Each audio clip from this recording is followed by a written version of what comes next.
안녕하세요. 메타 투자 자문의 한승훈 과장입니다. 저는 오늘 우리가 왜 주식 투자를 해야 되는지에 대해서 말씀드릴 건데요. 우리가 주식 투자를 하기 전에 한 번쯤 하게 되는 생각들이 있죠. 주식 투자를 꼭 해야 되는지, 주식 투자가 아니어도 다른 방법이 많진 않은지, 나는 은행 예금 적금으로 안정적인 수익을 얻으면서 돈을 모으고 싶은데 왜 저렇게 위험한 걸 해야 되는지, 이런 등등의 주식에 대해서 많은 의문을 품게 됩니다. 그렇다면 우리는 왜 주식 투자를 해야 될까요? 그 답은 우리가 사는 자본주의에 있습니다. 이게 무슨 의미일까요? 세상에 돈만 잘 벌면 되지 주식이 도대체 무슨 상관이냐 이러실 수도 있습니다. 여러분 주변에서도 종종 이런 얘기를 듣거나 많이 하실 거예요. 자본주의에서는 돈이 최고다. 자본주의 사회에서는 돈만 있으면 뭐든지 할 수 있다. 자본주의는 돈이 제일 중요하다. 등등 돈 얘기를 굉장히 많이 하게 됩니다. 실제로 구글에 자본주의라는 단어를 치면은 이런 식으로 돈에 대한 이미지가 굉장히 많이 나오죠. 그렇다면 실제로 자본주의가 정말로 돈이 제일 중요한 곳일까요? 가끔 우리나라 기사를 보면 이런 게 있죠. 우리나라 부자들의 포트폴리오라고 하면서 현금 비중 얼마, 주식 비중 얼마, 채권 비중 얼마 이런 식으로 해서 언론에 보도되는 것을 몇 번 보신 적이 있을 겁니다. 이걸 보면 무슨 생각이 드시나요?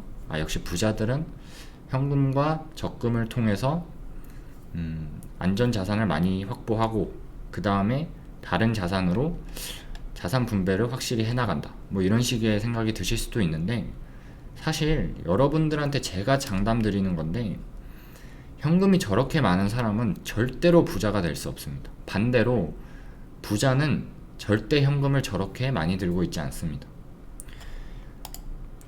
2017년도 우리나라 부자 순위를 보면 고 이건희 전 회장이 우리나라에서 가장 부자였고요. 이분이 가진 자산은 대부분 삼성전자 주식이었습니다. 그 아래에 있는 서경배 회장, 정몽구 회장, 최태원 회장 똑같습니다. 전부 다 자기가 운영하는 사업체의 주식을 자기 자산의 대부분으로 가지고 있었죠. 그렇다면 다른 나라는 어떨까요? 여기 나온 사람들은 세계에서 제일 돈이 많다고 알려진 부자들입니다.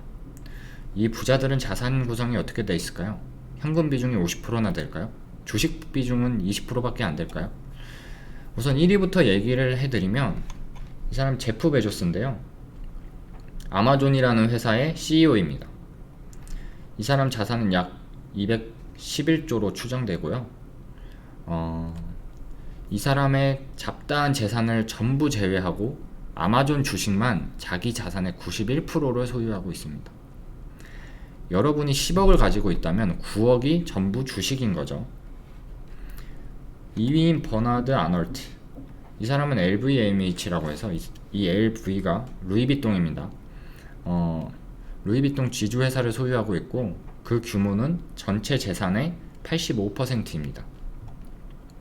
일론 머스크, 이 사람 테슬라의 오너죠.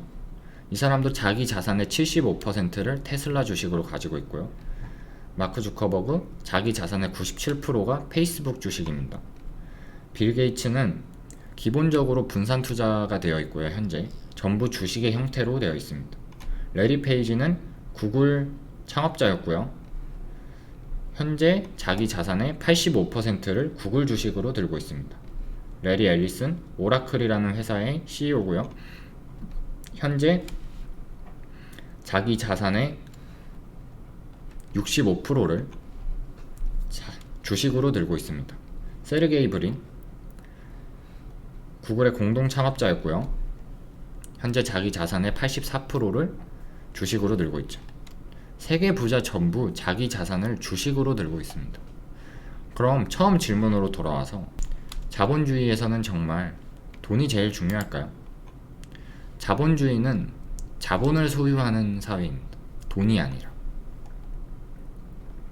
여러분 주위에서 돈을 중요시 여기는 건 여러분 주위에 딱 여러분과 비슷한 경제 수준, 비슷한 사고를 가진 사람들이 있어서 그런 것일 뿐 실제로 우리보다 부자라고 하는 사람들은 자기 자산을 돈으로 구성하지 않습니다. 여러분이 물건을 살 때 쓰는 도구일 뿐이지 자산을 축적할 때 쓰는 도구는 아닙니다. 그럼 어떻게 하면 우리가 자본을 소유할 수 있을까요? 현대사회는 개인이 자본을 소유하는 방법이 매우 간단하게 설계되어 있습니다. 모든 자본가는 이와 똑같은 방식으로 자본을 소유하고 있죠. 바로 주식을 사는 겁니다.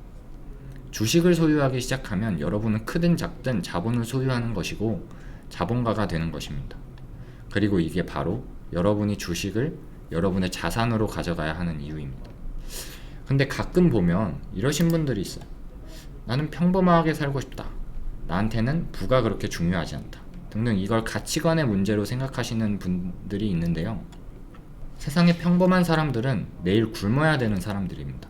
이 영상을 보는 여러분들 대다수는 스스로가 평범한 사람이라고 착각하지만 여러분들 대부분은 이미 국제사회를 기준으로 봤을 때 잘 사는 사람들일 가능성이 매우 높죠. 그래서 우리는 더 잘 사는 사람과 경쟁을 해야만 내일 굶지 않을 수 있는 사람들인 겁니다.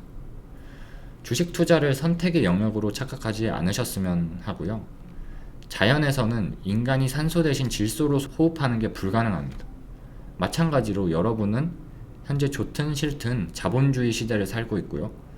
자본주의 시대를 사는 이상 여러분들은 자본으로 호흡하셔야 합니다. 이상 메타투자자문의 한승훈 과장이었습니다.